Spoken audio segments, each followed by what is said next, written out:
ठाकुर जी की बड़ी अनुकंपा कि हम आप सब लोग अति गोपनीय तीर्थ नैमिषारण्य में श्रीमद् भागवत की कथा श्रवण करने के लिए एकत्रित हुए हैं। कथा केवल व्यवस्थाओं से नहीं होती है। आप सोचिए, जिस कथा के लिए यत्र यत्र रघुनाथ कीर्तनम तत्र तत्र कृतमस्तकांजलिम वाष्पवारी परिपूर्ण लोचनम मारुतिम नमत राक्षसांतकम। श्री हनुमान जी महाराज के लिए कहा गया, जहां भी राघव जी का, जहां भी माधव जी का कथा कीर्तन होता है, तत्र तत्र कृतमस्तकांजलिम अपना सिर टिकाने के लिए और कथा श्रवण के लिए हनुमान जी निश्चित पहुंचते हैं। चाहे भारत में एक साथ 5000 कथाएं चल रही हों, हनुमान जी पवन के वेग से सारी कथाओं में जाते हैं, सब में पहुंचते हैं। और व्यासपीठ को प्रणाम करते हैं, व्यास गद्दी को प्रणाम करते हैं, समस्त श्रोताओं को प्रणाम करते हैं और थोड़ी देर कथा जरूर श्रवण करते हैं हनुमान जी महाराज। अब सोचो, जहां हनुमान जी स्वयं कथा श्रवण करने के लिए आते हैं और पहचान क्या है कि हनुमान जी बैठे हैं कथा में, तो कहते हैं वाष्पवारी परिपूर्ण लोचनम, नेत्र भीगे होंगे, सकुचाए से कोने में बैठे होंगे, नजर नीची होगी और अति संकोच और अति सबसे दूरी सी बनाए करके बैठे होंगे। समझना वो हनुमान जी हैं, कथा सुन रहे हैं, बिल्कुल एकांत में बैठे होंगे। आपको लगेगा कि ये कौन है, ये तो कोई ऐसी राह चलता व्यक्ति, राहगीर आ गया है, पर वो हनुमान जी हैं। और कथा श्रवण करके चाहे थोड़ी देर बैठे हैं, और मन लग जाता है तो खूब देर बैठते हैं। हनुमान जी का तो खूब मन लगता है, लेकिन हनुमान जी का नियम है, कलयुग में एक ही नियम पालन कर रहे हैं कि जहां कहीं भी कथा होती है हनुमान जी को वहां पहुंचना है। यही नियम है हनुमान जी का।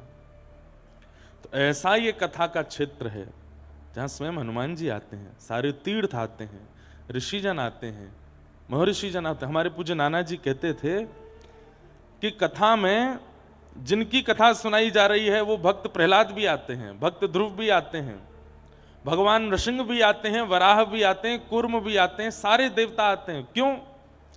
सुनने के लिए आते हैं कि ये वक्ता क्या नवीन बोल रहे हैं, ताकि अगला कल्प जब आवे तो हम ये लीला कर सकें। ध्रुव जी महाराज सुनने के लिए आते हैं कि जब अगले कल्प में मैं पुनः ध्रुव बनकर के आऊं तो मैं अपनी भक्ति में ऐसी क्या नवीनता करूं जिससे ठाकुर जी और रीझ जाएं। तो इसलिए कथा जो है वो सामान्य नहीं है, अति पवित्र और अति सुंदर स्थान कथा का होता है। पुनः मेरी प्रार्थना, काले कपड़े वाले जितने भी सुरक्षा कर्मी, उनकी आवाज मंच तक आ रही है, वो धीरे बोलें थोड़ा, और बिल्कुल भी ना आवाज करें, और बिल्कुल शांति से सबको कथा श्रवण करने दें। ये नैमिषारण्य की भूमि है, बद्रीनाथ तप की भूमि है, हरिद्वार गंगा की भूमि है, वृंदावन रस की भूमि है, 84 कोस व्रजमंडल आनंद की भूमि है, नैमिषारण्य कथा की भूमि है।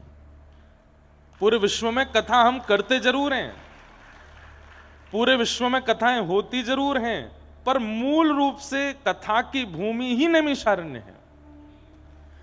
इस स्थान पर इतनी कथाएं हुई हैं, इतनी कथाएं हुई हैं, इतनी कथाएं हुई हैं कि जिसका कोई अंत नहीं है। वेद व्यास जी महाराज ने जितनी कथाओं की रचना की, सारी कथाएं यहां पर 88,000 सोनिका ऋषियों को सूत जी ने सुनाई है। सबसे छोटी कथा से लेकर के सबसे बड़ी कथा भी यहीं हुई है, चाहे वो रामचरितमानस हो, चाहे वाल्मीकि रामायण हो, चाहे श्रीमद् भागवत हो, चाहे वराह पुराण हो, चाहे देवी भागवत हो, सारी कथाएं यहां पर हुई हैं। सबसे छोटी कथा कौन सी है?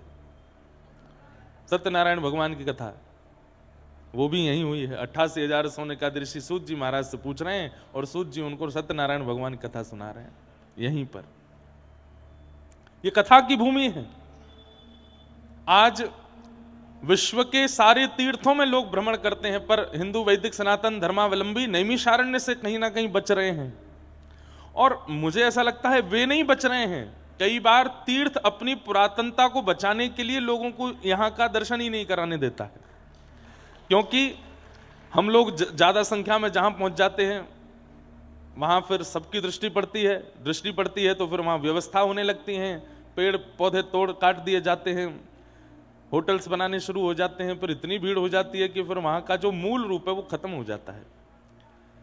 नैमिषारण्य अभी भी छिपा हुआ तीर्थ है, बहुत लोग यहां नहीं आ पाते, आ नहीं पाते। नैमिषारण्य चाहता नहीं कि वे आवें, ताकि यहां पुरातनता बनी रहे। ये नैमिषारण्य क्षेत्र है, यहां कथा सुनने का अभिप्राय, अरे जैसे बद्रीनाथ में कहते हैं ना कि कुछ मत करो, बैठे बैठे केवल श्वास लो, तो श्वास श्वास पर तप होता है बद्रीनाथ में। हमारे व्रज के लिए कहते हैं कि व्रज में पड़े रहो, कुछ मत करो, बैठी रहूं कुंजन के कोने, शाम राधिका गाऊं, किशोरी तेरे चरणन की रज पाऊं। तो व्रज वृंदावन में पड़े रहने से भजन हो जाता है, ऐसे ही नैमिषारण्य में पड़े रहने से कथा सुनने का लाभ भी मिल जाता है।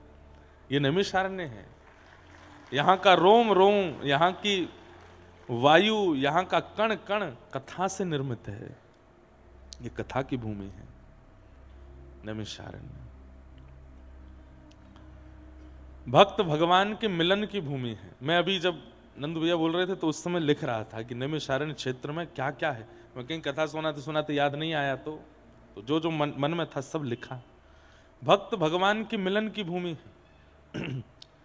स्वयंभू मनु शत्रुपा ने इसी नैमिषारण्य क्षेत्र में आकर के तप किया। पृथ्वी के प्रथम मानव कौन है? पृथ्वी के प्रथम मानव स्वयंभू मनु, जिनके पुत्र होने के नाते हम आप सब लोग मानव कहलाए जाते हैं। स्वयंभू मनु शत्रुपा ने इसी भूमि पर आकर के भजन किया, और भगवान जब प्रसन्न होकर के प्रकट हुए, कहा कि वरदान मांगो, तो कहा आप पुत्र रूप में चाहिए। तब स्वयंभू मनु शत्रुपा को ठाकुर जी ने आज्ञा की कि हे स्वयंभू मनु, जब कभी भी आप अयोध्या के राजा बनेंगे तब मैं आपका पुत्र बन करके आऊंगा। अब आप प्रतीक्षा करो कि आप अयोध्या के राजा कब बनेंगे। वही स्वयंभू मनु जब दशरथ जी के रूप में प्रकट हुए, श्री अयोध्या के राजा हुए, वहां के भुवाल हुए, तब ठाकुर जी ने नैमिषारण्य में दिया हुआ अपना वचन पूर्ण किया और प्रभु श्री राम के रूप में वहां अवतरित हुए। भक्त भगवान के मिलन की भूमि है। यही नैमिषारण्य में भगवान ने पुत्र बन के आने का आश्वासन दिया। तो एक बात ये हो सकती है कि अगर कोई संबंध मानता हो ठाकुर जी से, तो हे मोहे नाते अनेक मानिए जो भावे, जो त्यों तुलसी कृपाल चरण शरण पावे। अगर कोई संबंध मानता है ठाकुर जी से, ठाकुर जी को कोई लाला मानता है, भाई मानता है, ठाकुर जी को गुरु मानता है, ठाकुर जी को पुत्र मानता है, तो ये भूमि है। संबंध आपका जो माना गया है उसको ठाकुर जी के द्वारा प्रदान करने की ये भूमि है। ठाकुर जी यहां पे संबंध स्थापित करते हैं। करना क्या है? बड़े नियम से रहना है नैमिषारण्य में, ऊधम मत मचाना। यहां पे खाओ पियो करो आनंद, पैसा देंगे नंदू भैया, ऐसा नहीं। पैसा देंगे बजरंग दास जी ना, यहाँ खाओ पियो आनंद वाला नहीं, यहाँ तो तप करना है। ज्यादा से ज्यादा देखो 2-4 नियमों का पालन आप कर सकते हो। अन्न व्रत करना बहुत बड़ी बात नहीं है मेरे अनुसार। लोग बाग अन्न व्रत करते हैं, आदमी को आदमी नहीं समझते। कल महाशिवरात्रि थी तो कई लोग जल पर थे, कई लोग दूध पर थे, कई लोग फल पर थे, और बेचारा जिसका व्रत नहीं है उसको ऐसे देखते हैं जैसे कितना बड़ा पापी है। अन्न व्रत अच्छा है, पर अन्न व्रत से भी व्रत वो करो जिसको करने में आपको कठिनाई होती हो। ये अन्न व्रत करना कोई बहुत बड़ी बात नहीं। सुबह से हो गया, हमने तो कुछ खाया नहीं, कथा के बाद कुछ पाएंगे। सो 4 बजे तो हम आके लगे हैं, 2:30 बजे आए थे वैसे, पर सोते सोते 4 बजे हमने प्रार्थना की कि भैया हम शोभा यात्रा में नहीं जा पाएंगे। कल के इतने थके हारे, सुबह 6 बजे वृंदावन से निकले। अब 6 बजे निकलने का मतलब 4 बजे उठे, 6 बजे निकले, बागेश्वर धाम में 300 कन्याओं को वहां पहुंचे, वहां से फिर दतिया गए। दतिया में एक नवग्रह मंदिर था, वहां स्थापन में रहे। वहां से विमान वाले ने हमसे कहा था कि हम लखनऊ छोड़ देंगे आपको, पर इतनी रात हो गई कि फिर विमान उड़ा नहीं हमारा। हमने कि अब तो गाड़ी से, अब बताइए दतिया से गाड़ी से आए हम नैमिषारण्य, इतने हालत हमारी खराब। हमारे जो चालक, वाहन चालक हमारे गरुण जी जो थे, वो हिमाचल पिताजी को छोड़ के आए थे और हिमाचल से सुबह 5 बजे वृंदावन आए, 6 बजे हमको लेके एयरपोर्ट पहुंच गए। हम अपने सब क्रम कर रहे थे तो हमने फिर दतिया से गाड़ी ना लेके, हमने कि पता नहीं कौन ड्राइवर होगा कैसा, अपनी गाड़ी वृंदावन से बुलवाई। बेचारे सोए नहीं, उन्होंने करीब कल 42-43 घंटे गाड़ी चलाई। नैमिषारण्य से थोड़ी दूर पहले जोर की झपकी आई उनको, तो फिर हमने गाड़ी चलाई, यहाँ पहुंचे। फिर यहाँ आकर के हमने महाराज जी को संदेशा भिजवाया। मैंने, महाराज जी आप शोभा यात्रा कर आना, हम थोड़ी देर आराम कर लेंगे तो कथा सुना देंगे। आंख लगी ही थी 4 बजे, 6 बजे से ही कीर्तन ढोल नगाड़े इतनी जोर से बजे। तो हमने कही भैया ये नैमिषारण्य है, ये सोने की भूमि नहीं है, ये जागने की भूमि है, ये खाने की भूमि नहीं है, ये व्रत की भूमि है। तो हमें लगता है कि अन्न व्रत जो है वो अच्छा है, पर हो सके मौन व्रत करो। और मौन व्रत भी कैसा होना चाहिए? कई लोग मौन व्रत करते हैं पर पास में एक कागज पेन रखते हैं। अब किसी पे गुस्सा आ रहा है, अब बोल तो सकते नहीं, मौन व्रत में है, तो उसको बुला करके गालियां लिख करके दे रहे हैं उसको। ऐसा मौन व्रत नहीं। व्रत कीजिए पर मौन व्रत कीजिए।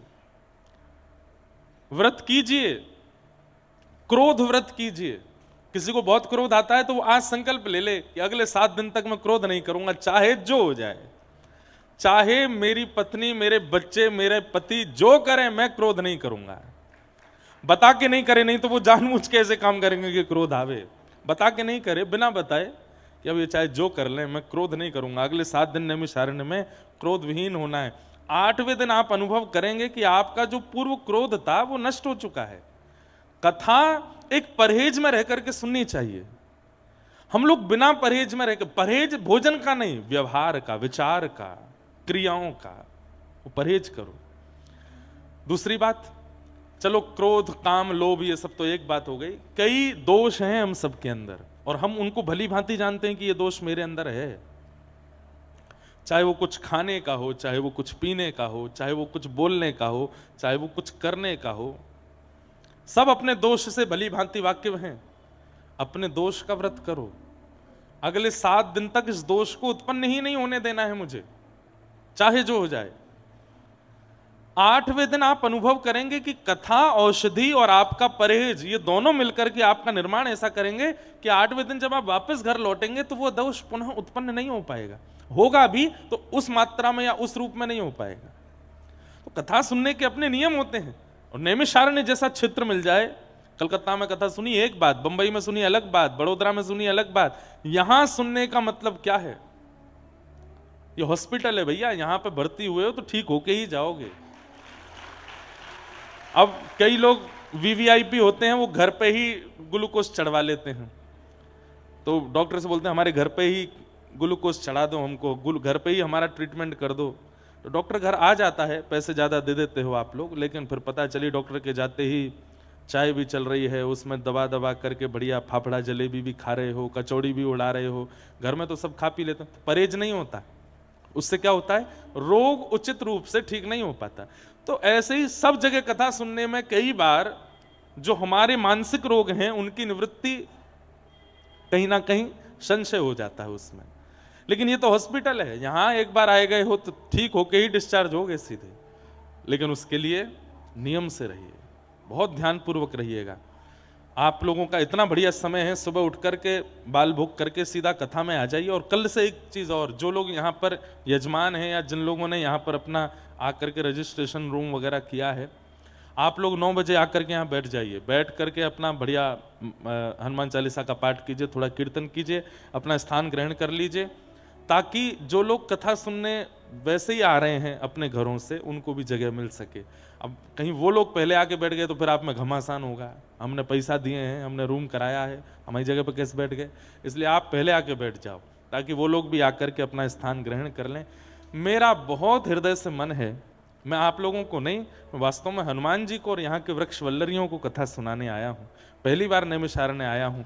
मैं इस अवसर से चूकना नहीं चाहता।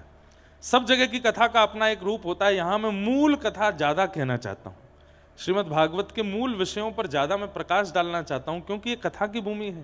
यहां कथा से मेरी वाणी पवित्र होगी, इसलिए आप सब लोग उसमें सहायक बनिएगा। बहुत नियम से, बड़े प्रेम के साथ, बड़े आनंद से कथा सुनिए। 1 बजे तक कथा सुन के फिर अपना प्रसाद आदि पाइए, गोमती तट जाओ, चक्र तीर्थ जाओ, बढ़िया बैठ करके अपना नाम जप करो, माला करो, जितनी देर सेवा आदि हो सके खूब भ्रमण करो। ये नैमिषारण्य क्षेत्र में आप सब लाभ लीजिए, भक्त भगवान के मिलन की भूमि।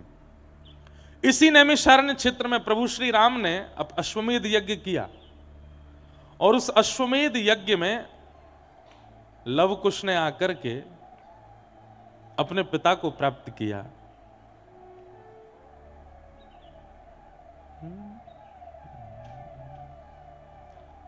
हम कथा सुनाते राम सकल गुण धाम की, ये रामायण है श्री राम। यही है वो भूमि जहां पर लव कुश ने आकर के अपनी वीणा लेकर के प्रभु श्री राम के सामने राम कथा सुनाई थी। अश्वमेध यज्ञ चल रहा था प्रभु श्री राम का, और लव कुश सामने बैठ करके अपने पिता को राम कथा सुना रहे हैं। और यही लव कुश को पता चला हमारे बिछड़े हुए पिता कौन है, यही मेरे पिता हैं। पुत्र और पिता की मिलन की भूमि, भक्त और भगवान के मिलन की भूमि। और एक एंगल से और देखिए, कहते कहते मेरे रोंगटे खड़े हो रहे हैं। लव कुश कौन है? कथा के वक्ता हैं, और कथा सुनाते सुनाते वक्ता को, जिनकी वो कथा सुना रहे हैं, वो भगवान की प्राप्ति हो रही है। मतलब भले ही मैंने पूरे विश्व में कथा कही, हमारे पिताजी ने पूरे विश्व में कथा कही, पर नैमिषारण्य क्षेत्र है जहां पूरे विश्व में कथा कहने से श्रोताओं को भगवान मिलते हैं, पर नैमिषारण्य में वक्ता को भगवान मिलते हैं। लव कुश को भगवान मिले हैं यहां पर। तो ये नैमिषारण्य है, यहां वक्ता के कथा से रीच करके भगवान मिलते हैं। ऐसी ये नैमिषारण्य की भूमि। और नैमिषारण्य की विशेषता क्या है? जनकपुरी की विशेषता है, वहां सीता जी का प्राकट्य हुआ है, वहां की भूमि से सीता जी प्रकट हुई। नैमिषारण्य की विशेषता है, यहां सीता जी समाहित हुई, यहीं पर ही पृथ्वी में प्रवेश हुई हैं श्री सिया जी। जब संसार के लोग, कुछ तो लोग कहेंगे, ये तो लोगों का काम है कहना, जब हमारी पराम्बा जगदम्बा सीता जी के ऊपर प्रश्न चिन्ह उठा दिया गया, तब सीता जी ने इसी भूमि पर आकर के खड़े होकर के कहा, ये नहीं कहा कि मैं प्रमाणित करूंगी कि मैं पवित्र हूं या कुछ भी, ऐसा प्रमाण देना है कि वह प्रमाणित युगों युगों तक याद रखा जाए और मेरा प्रेम अमर हो जाए। सीता जी क्या बोलती हैं? हे भूमि देवी, यदि प्रभु श्री राम के अलावा अन्य किसी पुरुष का मेरे मन में, मस्तिष्क में, बुद्धि में चिंतन भी ना हुआ हो, तो आप कृपा करके मुझे स्थान प्रदान कीजिए और मुझे अपनी गोद में समाहित कर लीजिए। इससे बड़ी परीक्षा इस संसार में कोई दे नहीं पाया आज तक। यदि प्रभु श्री राम ही मेरे सर्वस्व रहे हों, यदि प्रभु श्री राम ही मेरे मन बुद्धि चित्त में सदा विराजमान रहे हों, हे भूमि देवी आप मुझे गोद में ले लीजिए। उसी समय पृथ्वी खुल गई और श्री सीता जी उसमें प्रविष्ट हो गई। यही है वो नैमिषारण्य की भूमि। जनकपुरी नेपाल में है जहां श्री जानकी जी प्रकट हुई, पर यह नैमिषारण्य है जहां सीता जी विराजमान हुई। कितने प्रमाण हैं इस भूमि के पवित्रता के। और सुनिए, हमारे धरती पर, हमारे रामानुज परंपरा में अष्टभू वैकुंठ बताए गए हैं। 8 पृथ्वी के वैकुंठ हैं, 4 दक्षिण में, 4 उत्तर में। उत्तर में जो 4 वैकुंठ हैं उनके नाम क्या हैं? पहला बद्रिकाश्रम श्री बद्रीनाथ, दूसरा श्री मुक्तिधाम जिसको कहते हैं मुक्तिनाथ जो नेपाल में है, तीसरा है पुष्कर राज राजस्थान में, तीर्थराज पुष्कर राज, और चौथा है नैमिषारण्य।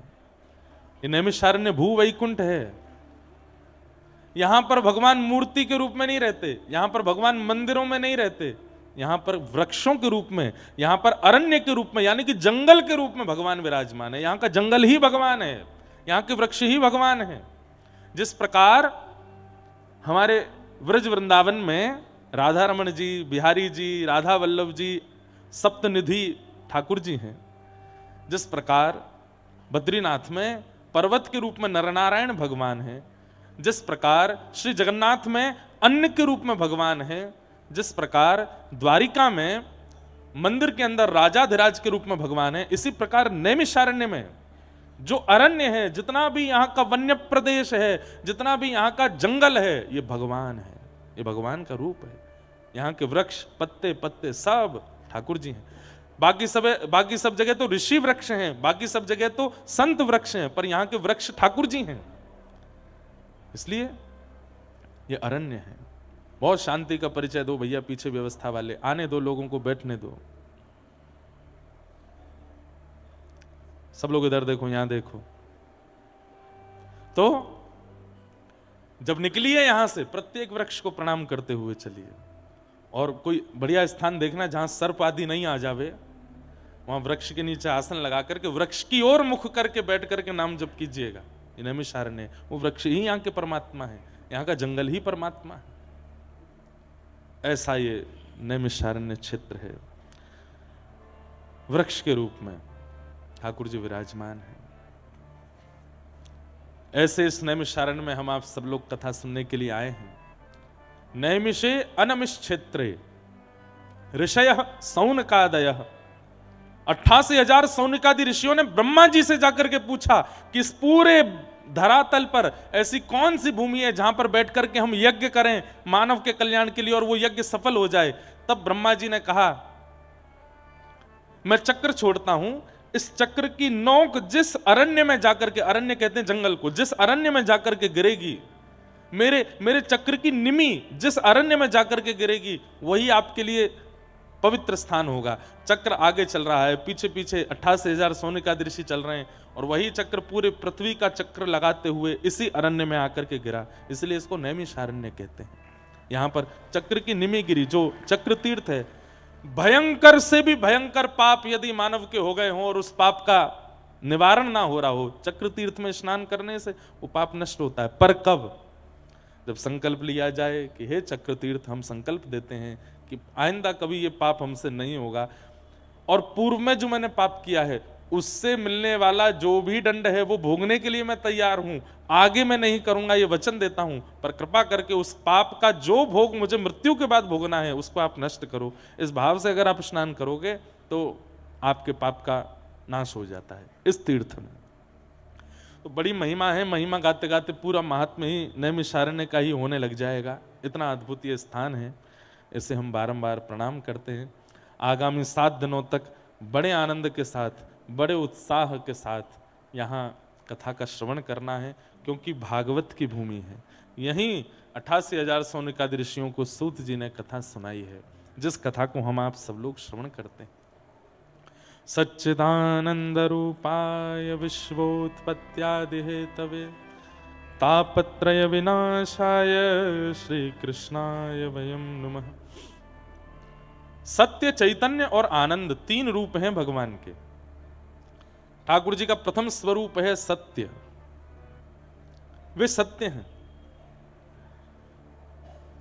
मैं इस भाव को ऐसा समझता हूं कि संसार में हर व्यक्ति के सामने उपस्थित होने पर भी आप असत्य का चिंतन कर सकते हो, पर ठाकुर जी के सामने आकर के आप कभी असत्य चिंतन नहीं कर सकते।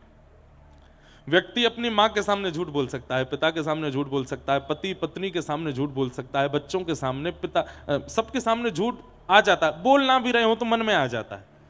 पर ठाकुर जी के सन्मुख आकर के कोई व्यक्ति असत्य चिंतन नहीं कर सकता। अगर वो पाप करके आया है, दुनिया को छुपा लेगा, लेकिन ठाकुर जी के आगे आगे हाथ जोड़ के बोलेगा, आप सब जानते हो मैं कहां से आया हूं, क्या करके आया हूं, क्या क्या मैंने कर्म किए नाथ, सब पता है आपको, क्षमा करना नाथ। जिनके सामने असत्य चिंतन में भी नहीं आता, बोलना तो बहुत दूर की बात है, ऐसे परमात्मा जो हैं वो सत्य हैं। बंधु एक बात कहें, कई ऐसे महापुरुष भी हमारे जीवन में आते हैं, हम उनसे झूठ नहीं बोल पाते, उन्हीं को गुरु कहते हैं। जिनके सामने असत्य बोलने में भी, चिंतन करने में भी हृदय घबरा रहा हो। कई बालकों को मैंने देखा, अब उनके मित्रजन कहते हैं चल घूमने चलेंगे, माता जी से उनसे कह दो कि हम पढ़ने जा रहे हैं। मैं झूठ नहीं बोल सकता, मैं सबसे झूठ बोल लेता हूं। मेरे को मेरी मां के आगे झूठ बोलने में घबराहट होती है। उसकी मां ही उसकी गुरु है। क्यों? क्योंकि असत्य चिंतन भी नहीं कर पा रहा है। ये बहुत बड़ी बात है। पर अभी तो ऐसा नहीं है, संसार में हर व्यक्ति के सामने आप झूठ बोल सकते हो, लेकिन कुछ धार्मिक लोग ऐसे हैं, कुछ आध्यात्मिक जगत के महापुरुष ऐसे हैं, उनके सम्मुख आप झूठ नहीं बोल सकते।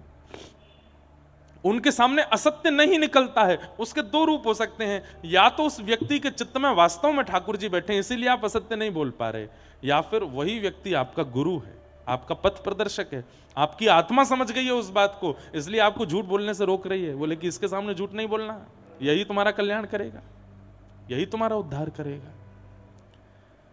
ठाकुर जी के आगे और जिस व्यक्ति के आगे आप असत्य ना बोल सको, वो परमात्मा है। भगवान का प्रथम स्वरूप है सत्य, ठाकुर जी का दूसरा स्वरूप है चैतन्य। बहुत ध्यान से सुनिएगा, जड़ नहीं है भगवान, चैतन्य है। आज पीछे खाटू श्याम जी भगवान विराजमान है, यहां पर बालकृष्ण प्रभु विराजमान है, यहां पर राम दरबार विराजमान है। अभी आप अंदर गर्भगृह में जाके स्पर्श करोगे तो आपको जड़ता का अनुभव होगा।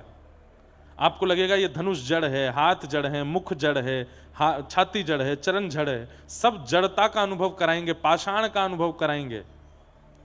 मुझे ऐसा लगता है कि ठाकुर जी हमारे साथ खेल रहे हैं। कौन सा खेल खेल रहे हैं? विष अमृत एक खेल खेलते थे हम लोग बचपन में, और उसी के जैसा एक और खेल खेलते थे, उसको अंग्रेजी में हम सब बच्चे, हमारी उम्र के बच्चे खेलते थे, आपकी तो पता नहीं, हमारी उम्र के बच्चे खेलते थे स्टैचू। उसमें क्या 10 तक गिनती गिनो, 1 2 3 4 10 तक गिनो, और वो बालक ऐसे आंख बंद करके 10 तक गिनती गिनता था, तो पीछे उसके सब मित्र लोग अलग अलग आकृति बनाते थे, और जैसे ही 10 पूरा होता था वो पीछे मुड़ के देखता था तो सब स्थिर हो जाते थे। कोई ऐसे हो गया, कोई ऐसे हो गया, कोई ऐसे हो गया, सब अपनी आकृतियां बना करके स्थिर हो जाते। अब जिसने 10 तक गिनती गिनी उसका काम है, बोले क्या, ये जितने लोग मूर्ति बने हैं इनको हंसाओ, बिना छुए इनको चलाओ, इनके हाथ पांव डुलाओ। मुझे लगता है ठाकुर जी भी हमारे साथ वही खेल खेलते हैं। हम 9 तक गिनती गिनते हैं, 9 महीना मातृ गर्भ में रहते हैं, और जैसे ही 9 महीना बाद प्रकट होते हैं सो ठाकुर जी स्थिर हो जाते हैं। बोले अब तू मुझे भजन के माध्यम से, कथा के माध्यम से, कीर्तन के माध्यम से, सेवा के माध्यम से, परिक्रमा के माध्यम से कैसे भी करके मुझे चला के दिखा। और एक और बात, अगर तुमने मूर्ति बने हुए उस व्यक्ति को हिला डुला नहीं पाए तो हार आपकी है। ये मूर्तिमंत खड़े हैं पर मीराबाई ने इनको चला दिया। ये मूर्तिमंत खड़े थे पर गोस्वामी तुलसीदास जी ने इनको हंसा दिया। ये मूर्तिमंत खड़े थे पर सूरदास जी ने अपने पदों से इनको रुला दिया।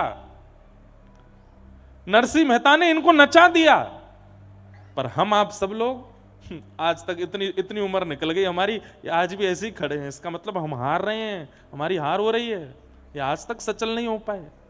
ये चैतन्य ही हैं पर जड़ता का खेल खेल रहे हैं हमारे साथ में। और मानो हमें कहते हैं कि तुम कर सको तो मुझे चला के दिखाओ, मुझे डुला के दिखाओ, तुमको चैलेंज है। पर इनकी जीत हो रही है, इनकी विजय हो रही है, ये जीतते ही जा रहे हैं और हम हारते जा रहे हैं। आज तक इतना समय निकल गया, अभी तक भी इनको चला फिरा नहीं पाए। नरसिंह मेहता, आहा,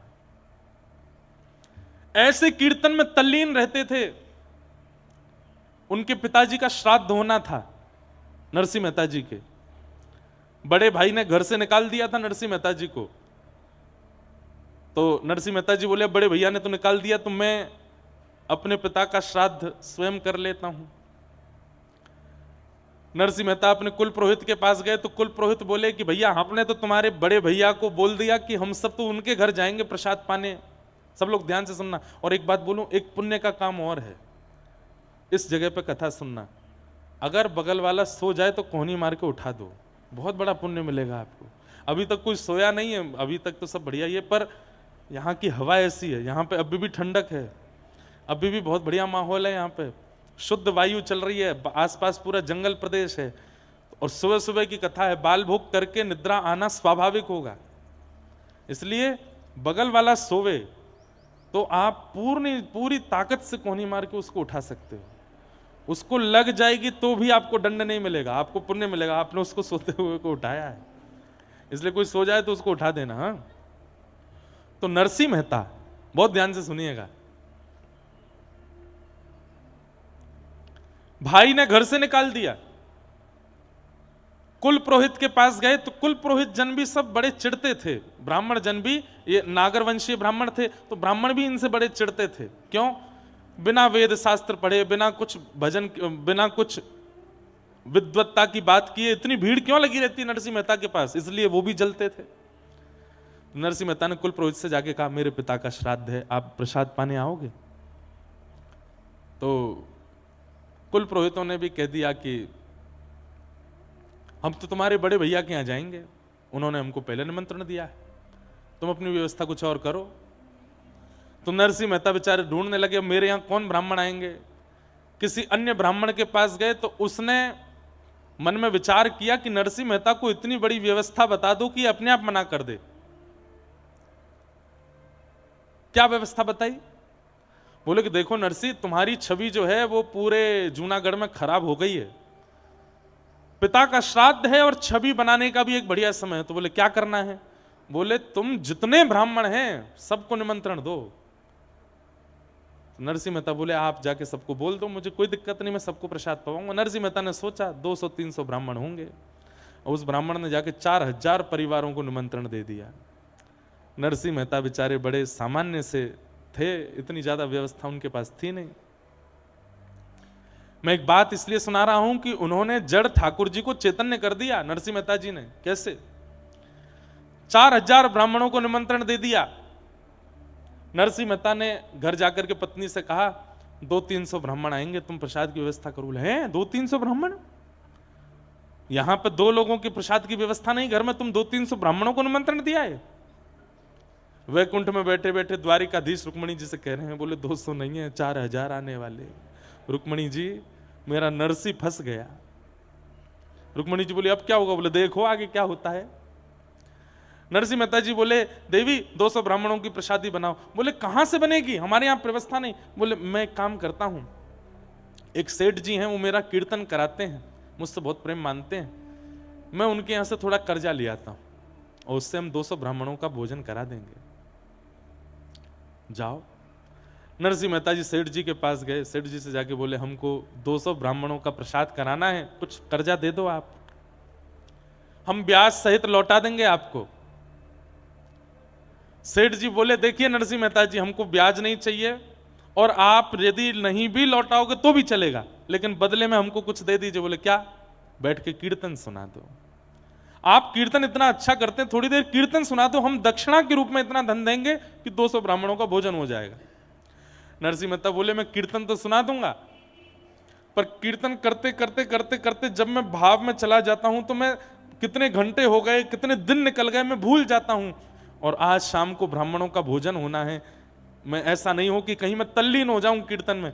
सेठ जी बोले चिंता मत करो, आप तल्लीन हो गए, मैं तो आंख खोल के रहूंगा, थोड़ी देर बाद आपको हिला दूंगा कि जाओ ब्राह्मण आ गए, घर पे भोजन कराओ।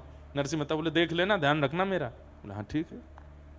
उठाए करताल, नरसिंह मेहता ने जैसे कीर्तन शुरू किया, सोचिए नरसिंह मेहता तल्लीन होते होंगे तो क्या सुनने वाले नहीं होते होंगे? ऐसे भाव में गए, ऐसे भाव में गए कि वो भी डूब गए, सेठ जी भी डूब गए, सुनने वाले जो 10, 15, 20 लोग थे वो भी डूब गए, बाहर के गांव के लोग आए वो भी डूब गए। कीर्तन चलते चलते चलते चलते 13, 14, 15, 20 घंटे तक कीर्तन चलता रहा। यहां ब्राह्मणों के आने का समय हो गया। पत्नी बाट देख रही है कि वो 200 ब्राह्मणों के भोजन की सामग्री ला रहे होंगे। रुक्मणी जी बोली अब तो नरसिंह मेहता की और निंदा होगी, अब तो इनको जूनागढ़ से भी निकाल देंगे, ऐसा लगता है आज जो अपराध होने जा रहा है। ठाकुर जी बोले मैं नहीं देख पा रहा हूं, तुम बैठो मैं जाता हूं। और महाराज नरसिंह मेहता का रूप धारण करके ठाकुर जी आ गए जूनागढ़ में। और ठाकुर जी तो अक्षय पात्र लेकर के चलते हैं, 200 ब्राह्मण क्या तुम 2 लाख आ जाओ, सबको भोजन पवा देंगे। पत्नी के पास पहुंचे, नरसिंह मेहता की पत्नी से जाके कहा जल्दी जाओ प्रसादी बनाओ, और देवी सुनो। वो थोड़ी एक बदलाव आया, बोले क्या 200 ब्राह्मण नहीं है? बोले तो कितने हैं? 300। बोले नहीं नहीं नहीं, नहीं 4000 है। 4000 इनका कैसे बनेगा? अरे बनाते हैं ना, तुम भी लगो मैं भी लगता हूं। ठाकुर जी अमनिया कर रहे हैं, मिर्च काट रहे हैं, सब्जी काट रहे हैं, टमाटर काट रहे हैं, अमनिया कर रहे हैं, पत्नी छोंक लगा रही है, उसको तो लग रहा है नरसिंह मेहता ही है। और नरसिंह मेहता कहा, वो तो वहां कीर्तन कर रहे हैं बैठ करके सेठ जी के यहाँ। ठाकुर जी यहां पर सिर पर महाराज बांध करके कढ़ाई में लिए घी और सब प्रसादी बना रहे हैं। नरसिंह मेहता के पिताजी का श्राद्ध है, ठाकुर जी भोजन बना रहे हैं। क्षण भर में तो सब सामग्री बनती चली गई। पत्नी बोली आज बड़ा आश्चर्य हो रहा है, इतनी जल्दी इतनी सारी सामग्री कैसे बन गई? बोले देवी इस पर बाद में चर्चा करेंगे, ब्राह्मण आ रहे हैं, चौका लगाओ बढ़िया गोबर का और थाली आदि सजाओ, सबको प्रसाद पवाना है। 4000 ब्राह्मण मन में सोचते आ रहे थे, आज नरसिंह मेहता हमको प्रसाद नहीं पवा पाएगा और ये हमको बहाना मिल जाएगा नरसिंह मेहता को नगर से निकालने का। लेकिन वहां जैसे ही पहुंचे, सबके चरण धो धो करके ठाकुर जी ने आसन पर बैठाया। 4000 ब्राह्मण एक ही पंगत में बैठा दिए और सबके सामने ठाकुर जी एक एक फेंटा कमर पे बांधे, एक फेंटा सिर पे बांधे, पसीना आ रहे हैं, ठाकुर जी धोते जामे, हाथ मांजे, सबको साग परोसे, सब्जी परोसे, 4-4 प्रकार की सब्जी, 2-2 प्रकार की पूड़ियां, 3-3 प्रकार के मिष्ठान, एक रायता, बढ़िया सामग्री, ऐसा पवाया महाराज, ऐसा पवाया। ब्राह्मण बोले ए नरसी, हाँ कोई सेठ वेठ ने करी है क्या व्यवस्था? नहीं नहीं, सब आपकी कृपा है, आप सब ब्राह्मणों की कृपा है, आप लोग पाइए। प्रसाद पाकर के ब्राह्मण इतने तृप्त हो गए, इतने तृप्त हो गए कि मन से आशीष निकल रहा था, लेकिन जलन थी ना मन में। बोले भैया भोजन तो बहुत अच्छा पवाया नरसिंह मेहता ने, लेकिन हम लोगों को इसको नगर निकाला करना है, भोजन से काम थोड़ी बनना है, अब तो दक्षिणा की बाड़ी है, कुछ नहीं दे पाएगा। 4000 ब्राह्मणों को क्या देगा? नरसिंह मेहता दौड़ करके भीतर गए, ठाकुर जी थे, नरसिंह मेहता थोड़ी थे। पत्नी से कहा देवी चलो दक्षिणा बांटें। बोले क्या देंगे दक्षिणा में? बोले सब व्यवस्था है, चिंता मत करो। एक बैलगाड़ी भरी रखी थी, कपड़ा हटाया, उस पर छोटी छोटी पोटलियां थी, पत्नी को देते जाओ। बोले तुम बांटती जाओ सबको। बोले इसमें है क्या? बोले कुछ नहीं है, तुम देते जाओ। पत्नी ने धीमे से पोटली खोल के देखी तो हर पोटली में 12-12 सोने की मोहर और 4000 ब्राह्मणों को बंटवाई। ब्राह्मण भी पोटली हाथ में लें तो हे नरसिंह क्या पत्थर भर के दिए हैं क्या? नहीं नहीं, सब आपकी कृपा है, आपका अनुग्रह। ब्राह्मणों ने जब खोल करके देखा, आज तक भोजन के निमंत्रण में 1 पैसा मिलता था तो ब्राह्मण फूले नहीं समाते थे कि 1 पैसा मिला हमको, सबसे बड़ी दक्षिणा है 1 पैसा। आज क्या मिला? 12 सोने की मोहर। मतलब ये ब्राह्मण, इनके बालक, इनके बालकों के बालक, बालकों के बालक, कम से कम 4 पीढ़ी तक भी अगर कुछ नहीं करेंगे तो इन्हीं मोहरों पर पेट पल जाएगा सबका। इतनी दक्षिणा देख करके सब ने तो भैया, नरसिंह मेहता और पत्नी दोनों को एक साथ बैठा करके ब्राह्मणों ने स्वस्ति वाचन किया, ऊपर अक्षत डालने। अरे नरसिंह मेहता जी, मैं तो कहता हूं नरसिंह मेहता जी के पिता कितने भाग्यशाली कि उनके श्राद्ध में ठाकुर जी ने भोजन बनाया, अपने हाथ से पवाया। और नरसिंह मेहता की पत्नी कितनी भाग्यशाली कि बाम दाहिने भाग में पति के रूप में विश्वपति बैठे हैं, जगतपति बैठे हैं, और 4000 ब्राह्मण एक साथ अक्षत छिड़क करके आशीष दे रहे हैं और नरसिंह मेहता वहां कीर्तन कर रहे हैं। 4000 ब्राह्मण निकले। इनके भाई के यहां 12 ब्राह्मण गए थे, वो सब प्रसाद पाके निकले। तो जब निकले तो 1-1 रुपया दक्षिणा मिला, जो कि बहुत ही बड़ी दक्षिणा थी। सब आपस में बोले यहां तो सब हुआ, अरे वो नरसिंह मेहता के यहाँ 4000 गए हैं, चलो चलो तमाशा देखने में आनंद आएगा, देखें तो सही कैसी कैसी जो है नरसिंह मेहता की जो है आज वस्त्र उतराई हो रही होगी, आज नगर निकारी हो रही होगी। 12 ब्राह्मणों ने जाकर के देखा तो 4000 ब्राह्मण नाचते हुए आ रहे थे। क्यों रे, कैसा रहा भोजन? बोले महाराज पूछो मत, दक्षिणा वक्षिणा मिली कि ऐसे ही आ गए हो? बोले आपको कितनी मिली पहले ये बता। हमको 1 रुपया। सुने 1 रुपया, 1 पैसा मिलता है हमारे यहाँ पे, 1 रुपया मिला है हमको। तुमको क्या दे दिया नरसिंह मेहता ने? कौड़ी वौड़ी दी होंगी। बोले महाराज आज तक इस नगर के सबसे बड़े ब्राह्मण आप थे, पर अब हम 4000 हैं, हम पे 12 सोने की मोहर है, नरसिंह मेहता ने दक्षिणा में दी। कैसे, कहां से? बोले पता नहीं, सब दिए। यहां सब ब्राह्मणों को प्रसाद पवाने के बाद ठाकुर जी बोले देवी थक गए, हमारे तो कमर में दर्द हो गया, आप बैठिए ना, मैं प्रसाद पवाती हूं। हाँ सब ब्राह्मणों का हो गया, मैं पा लेता हूँ। ठाकुर जी बैठ करके पाए, पा करके पत्नी बोलती जा रही है थाली में ही छोड़ देना, मैं भी पाऊंगी फिर। बोले हाँ हाँ, खूब सारा पाए। ठाकुर जी बोले अब देवी तुम बैठ के पाओ, मैं थोड़ा संध्या वंदन करके आता हूँ। पत्नी पाने के लिए बैठी, ठाकुर जी संध्या के बहाने सीधे द्वारिका चले गए वहां से। और वहां जाकर के ठाकुर जी ने सेठ जी के चित्त में जाके कही अब तो उठ जा, उठा दे नरसी को। सेठ जी की आंख खुली, नरसी जी, नरसी जी। बोले जी क्षमा कर दीजिए, बहुत बड़ा अपराध हो गया। बोले क्या हो गया? बोले आपको कीर्तन करते करते बहुत समय हो गया, श्राद्ध। बोले कितने, 2-4 घंटे ज्यादा हुए? वो नहीं नहीं 24 घंटे हो गए। नरसिंह मेहता बोले अब तो जाने से कोई फायदा नहीं, आप ही चले जाना, मेरी पत्नी कहाँ है उसको ढूंढ के भेज देना, ब्राह्मणों ने बहुत बुरा हाल किया होगा, घर वर जला दिए होंगे हमारे। तो सेठ जी बोले मैं संग चलता हूं ना, एक बार चल के देख लें क्या है। धीमे धीमे डर डर के नरसिंह मेहता अपने घर जा रहे हैं। घर के बाहर जाकर के देखा तो आंगन में बैठ करके पत्नी प्रेम से प्रसाद पा रही थी। नरसिंह मेहता गए, देवी तुम प्रसाद पा रही हो, सब ठीक है, घर वर जला तो नहीं, तुमको किसी ने मारा पीटा तो नहीं? अरे क्या, कौन मारेगा, प्रसाद पानी दीजिए थोड़ा प्रेम से। तुम प्रसाद पा रही हो, पिताजी का श्राद्ध नहीं हुआ, ब्राह्मण आए थे क्या, कुछ कहा तो नहीं? कैसी बात करते हैं, संध्या करने गए थे, हाथ पांव धोने गए थे, पूरी याददाश्त धो के आए हो क्या? सब कर गए ब्राह्मण भोजन, 4000 ब्राह्मण आए थे, क्या बढ़िया, सब आनंद से हुआ, देखो अब ये प्रसाद। नरसिंह मेहता बोले क्या कह रही हो तुम? बोले आप ऐसे आश्चर्य में पूछ क्यों रहे हो? नरसिंह मेहता जी ने सब सत्य बताया। बोले देवी मैं 24 घंटे बाद आया हूं, मैं कीर्तन करने गया था, 24 घंटे तक मैं नहीं आया था, यहां 24 घंटे में क्या हुआ मुझे बताओ। पत्नी के नेत्र सजल हो गए। बोले आप नहीं थे? बोले ना। सब्जियां कौन काट रहा था भीतर? फेंटा बांध करके, सिर पर स्वापा बांध के, बार बार मेरे से हाथ से कढ़ाई छीन करके कौन चला रहा था? रबड़ी को, रायते को किसने बनाया? सब ब्राह्मणों को, 4000 ब्राह्मण आए थे, सबको 4000 आए थे। बोले हाँ, सबको प्रसाद पवाया, 12-12 सोने की मोहर दी, आप नहीं थे तो कौन थे? नरसिंह मेहता के नेत्र सजल हो गए। बोले देवी तुम्हारे चरण कहाँ है, मैं प्रणाम कर लूं? मेरे द्वारिकाधीश आए थे, मैं नहीं था, मेरे नाथ आए थे, मुझे बस ये बता दो वो कहां बैठे थे, कहां चले थे, उनकी चरण रज होगी, मैं उसी को माथे से लगा लूं। पत्नी बता रही है यहां चले थे। नरसिंह मेहता लेट लेट करके उस स्थान को प्रणाम करते हैं, द्वारिकाधीश को पुकार रहे हैं, नाथ क्यों किया आपने ये सब, क्या आवश्यकता थी?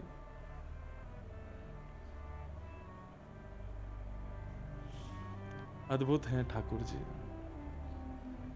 नरसिंह मेहता के सब भाव करके गए। ये बात मैं क्यों कह रहा हूं, हमारे लिए आज भी वो जड़ ही हैं, पर नरसिंह मेहता थे जिनके लिए वो चैतन्य हो गए, मीराबाई थी जिनके लिए वो चैतन्य हो गए, सक्कूबाई थी जिनके लिए वो चैतन्य हो गए। चैतन्य आज भी होने को तैयार बैठे हैं, पर मेरी और आपके भजन में, भाव में, स्वभाव में सामर्थ्य नहीं बची है उनको चैतन्य करने की, इसलिए आज भी जड़वत बैठे। हम लोग कभी सेवा करते हैं, हमारे लड्डू गोपाल लुढ़क जाते हैं, हाथ से धरती पर गिर जाते हैं, उन्हें चोट नहीं लगती होगी, लगती है, पर हमारे अंदर जड़ बुद्धि है, हमारी जड़ भावना है, इसलिए वो जड़ ही रहते हैं। वो चैतन्य हो जाए, वो चैतन्य हो जाए, ऐसी भावना रखो।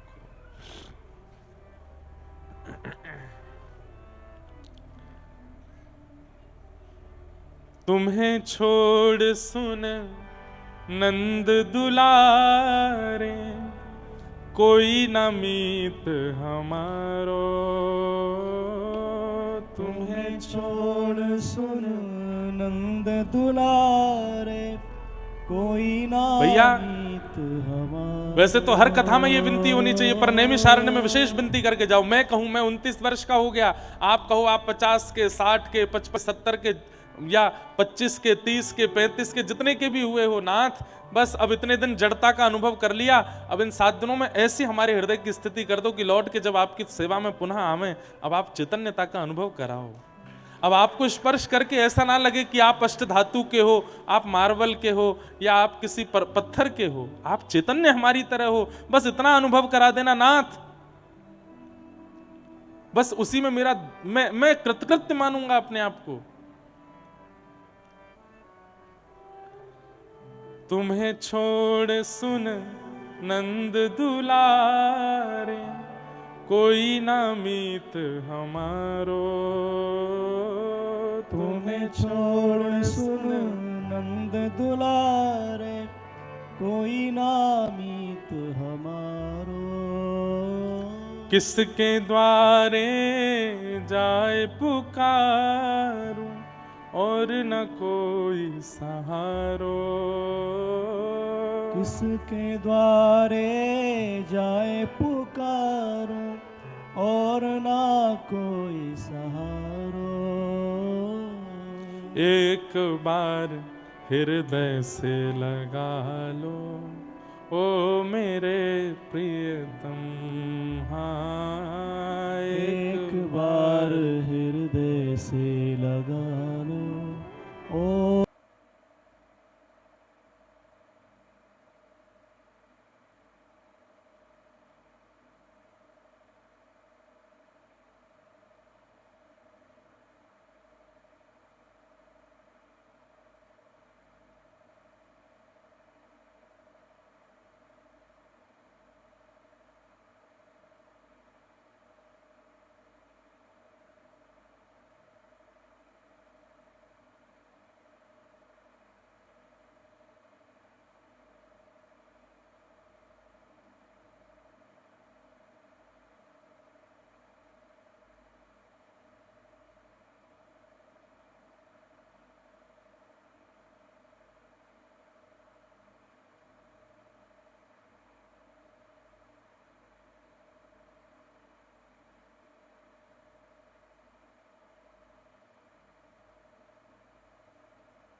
हम तुम्हारे थे प्रभु जी, हम तुम्हारे हैं, हम तुम्हारे ही रहेंगे, ओ मेरे प्रिय। ओ तेरे कारण सब जग छोड़ा, तुम संग नाता जोड़ा प्यारे, तुम संग नाता जोड़ा प्यारे, तुम संग नाता। अरे कोई कहेगा किसने छोड़ा जग, आप किसके लिए कह रहे हो महाराज जी? भैया हम लोग इतने आसक्त जीव हैं, एक क्षण के लिए नहीं छोड़ सकते। अरे 7 दिन के लिए ही सही अपना घर व्यापार छोड़ के आए हैं ना नैमिषारण्य। यही छोड़ना ही बहुत बड़ी बात है कलिकाल में। इतना भी नहीं छोड़ सकता व्यक्ति, कह सकते हैं हम लोग। ओ तेरे कारण सब जग छोड़ा, तुम संग नाता जोड़ा प्यारे, तुम संग नाता जोड़ा प्यारे, तुम संग नाता जोड़ा। ओ एक बार प्रभु हंस के कह दो, तू मेरा मैं तेरा प्यारे, तू मेरा मैं तेरा प्यारे, तू मेरा मैं तेरा। एक बार हृदय से लगा लो, एक बार हृदय से लगा लो, ओ मेरे प्रियतम। एक बार हृदय से लगा लो, ओ मेरे प्रियतम, ओ मेरे। श्री राधा गिरधर लाल की। करताल बजा के गाओ।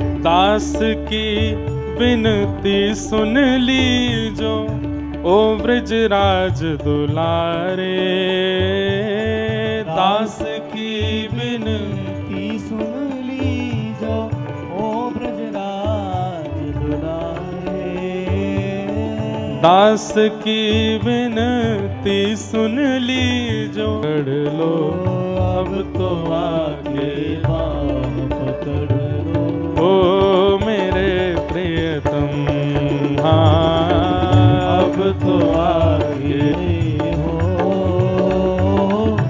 तुम हमारे रहोगे ओ मेरे प्रिय। राधे राधे गोविंद गोविंद राधे राधे राधे गोविंद, हे राधे राधे गोविंद गोविंद राधे, हरि गोविंद राधे गोपाल राधे, गोविंद राधे गोपाल राधे, हरि गोविंद राधे गोपाल राधे, गोविंद राधे गोपाल राधे, हरि गोविंद राधे गोपाल राधे, गोविंद राधे गोपाल राधे, हरि गोविंद राधे गोपाल राधे, गोविंद राधे गोपाल राधे, हे भजो राधे राधे गोविंद गोविंद राधे, भजो राधे राधे गोविंद गोविंद राधे। देखो नैमिषारण्य में इतनी संख्या में लोग कथा में आते नहीं है, ये आ गए हैं बड़ी बात है, तो फिर इस संख्या का पता चलना चाहिए ना आसपास भी कि हाँ भाई इतने लोग प्रेम से नैमिषारण्य में कथा सुन रहे हैं। भुजा उठा के गाओ, ऊंचे स्वर में गाओ, राधे राधे गोविंद गोविंद राधे, हरि राधे राधे गोविंद गोविंद राधे, हरि गोविंद राधे गोपाल राधे, गोविंद राधे गोपाल राधे, हरि गोविंद राधे गोपाल राधे, हरि गोविंद राधे गोपाल राधे, हे भजो भजो हे भजो राधे राधे गोविंद गोविंद राधे, भजो राधे राधे गोविंद गोविंद राधे, हे गाओ राधे राधे गोविंद गोविंद राधे, हे भजो राधे राधे गोविंद गोविंद राधे, हे भजो राधे राधे गोविंद गोविंद राधे। जय जय श्री राधे, जय जय श्री राधे, जय जय श्री राधे। बोलो वृंदावन बिहारी लाल की। तो ठाकुर जी कौन है? चैतन्य है, परंतु हमें जड़ता का अनुभव कराते हैं। यदि वे जड़ हैं तो फिर कैसे श्री वृंदावन में है स्वामी श्री हरिदास जी के लिए बिहारी जीवन के प्रकट हो गए? यदि वे जड़ हैं तो कैसे मधु पंडित के लिए गोपीनाथ बन के आ गए? यदि वे जड़ हैं तो कैसे पुंडलीक के लिए श्री विट्ठल बन करके महाराष्ट्र में पहुंच गए? वे जड़ नहीं है, वे चैतन्य हैं। पर हमारे हृदय की चैतन्यता उनको चैतन्य बनाती है। हम जड़ हैं इसलिए ठाकुर जी भी जड़ ही रहते हैं हमारे सामने। वाह, बहुत सुंदर भाव। तो ठाकुर जी का दूसरा रूप क्या है? चैतन्य। और तीसरा रूप क्या है? आनंद। हमारे पूज्य गुरुदेव भगवान कहते हैं कि ठाकुर जी के प्रति सत्य और चैतन्य, इन दो बुद्धियों को आप प्रगाढ़ कर लो तो तीसरा भाव अपने आप ठाकुर जी आपको देने लगेंगे। क्या? आनंद। अभी आप ठाकुर जी की सेवा करते हो, उनके प्रति जड़वत बुद्धि रहती है, इसलिए आनंद नहीं आता। आप तीर्थ जाते हो, कथा सुनते हो, फिर भी आपको आनंद नहीं आता। क्यों? क्योंकि जड़ बुद्धि है। ये चैतन्य बुद्धि जब ठाकुर जी के प्रति हो जाएगी, ठाकुर जी चैतन्यता का अनुभव कराने लग जाएंगे, तो फिर आनंद की प्राप्ति होने लगेगी, आनंद का अनुभव होने लगेगा। सच्चिदानंद रूपाय विश्वोत्पत्त्यादि हेतवे, विश्व की उत्पत्ति आदि के जो हेतु हैं, इस विश्व को बनाया, इस विश्व का संचार कर रहे हैं और इस विश्व का संहार करेंगे। तापत्रय विनाशाय, 3 प्रकार के तापों का जो उपशमन करते हैं, विनाश करते हैं। श्री कृष्णाय वयम नमः। 3 प्रकार के ताप हैं, दैविक, दैहिक और भौतिक। दैविक प्रकृति के द्वारा दिया गया ताप, वर्षा से, सर्दी से, गर्मी से, आदि आदि, प्रकृति से मिलने वाला ताप। और भौतिक, व्यक्ति से मिलने वाला ताप। पत्नी से दुखी हैं, बच्चों से दुखी हैं, माता पिता से दुखी हैं, पड़ोसी से दुखी हैं, मित्र से दुखी हैं, किसी से दुखी हैं, वो ताप। ये 3 ही दुख हैं हमारे जीवन में, 3 ही दुख हैं। अरे मैया तेने का ठानी मन में, लाला छोड़ दियो वन में। कहां है मैया? एक म्यान में एक ही तलवार रहे आवे तो ठीक है, लाला को नेक देर विराजमान कर लो ताकि हम कथा सुना लें। क्या कह रहा था मैं? कहां था मैं? हैं? हाँ हाँ हाँ, 3 प्रकार के ताप हैं, 3 ही कष्ट हैं जीवन में। या तो हम शरीर से दुखी हैं, या तो हम प्रकृति के किसी क्रिया से दुखी हैं, या किसी व्यक्ति से दुखी हैं। चौथा एक दुख का कारण और है, दूसरे के सुख से दुखी हैं। वो इतना प्रसन्न क्यों है, वो सुखी क्यों है? किसी के दुख का कारण केवल ये है कि कोई सुखी है, कोई हंस रहा है, कोई प्रसन्न है। किसी के दुख का कारण ही यही है कि वो हंस क्यों रहा है। तो ठाकुर जी के शरण में रहने वाला व्यक्ति इन समस्त प्रकार के दुखों से निवृत्त रहता। निवृत्त रहता मतलब दुख तो आते हैं पर उस पर ज्यादा फर्क नहीं पड़ता, प्रसन्न रहता है, उनसे ज्यादा उसको विचलनता नहीं होती। हम कथा करते हैं हमारे जीवन में दुख नहीं है, ऐसा नहीं है, पर प्रभाव किस पर ज्यादा होता है उससे पता चलता है कि वो भगवत भक्त है कि नहीं। गोस्वामी तुलसीदास जी का इतना अपमान किया था उस समय पर जब गोस्वामी जी ने मानस की रचना की, इतना अपमान किया गया। लेकिन आज भले ही मानस जी को घर घर में पढ़ाया जाता है, उस समय किसी ने स्वीकार नहीं किया था।